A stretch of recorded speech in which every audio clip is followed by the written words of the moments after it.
Mnohí muži zbierajú celý život zbrane, autíčka, lietadielka či vláčiky. Ale tak počul som, že svoje vášne, zberateľské vášne majú aj ženy. Hitom posledných mesiacov sú vraj bábiky, ktoré vyzerajú takmer ako skutočné deti. Ich majiteľky sú však na svoje bábiky veľmi hrdé a cena mnohých sa preto vraj nedá ani vyčísliť.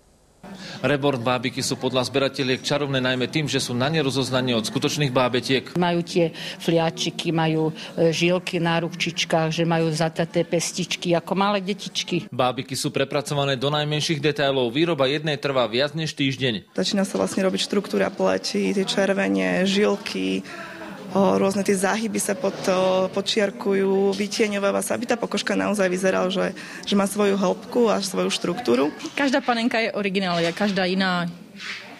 Iné vlasy, iné oči. Náročné je nielen namaľovať všetky detaily tváre, ale zabrať dá aj napichovanie vlasov. Tie vlásky sa vlastne vpichávajú takou špeciálnou ihlou, moher jeden po jednom do tej hlavičky, takže je to naozaj na 20 hodín roboty. Je to kus umenia, no robia to teda s tým citom krásnym a mne sa to páči. Cena rebornovaných bábik sa pohybuje od 200 eur. Na Slovensku si aj napriek tomu získavajú čoraz viac obdivovateľiek. Mne sa najviac páčia tie sklenené očka, že to vyzerá aj ako keby sa na teba dívala. Sú to také dokonalé bábiky. Pre televíziu Joj Pavol Čertík. Presne pred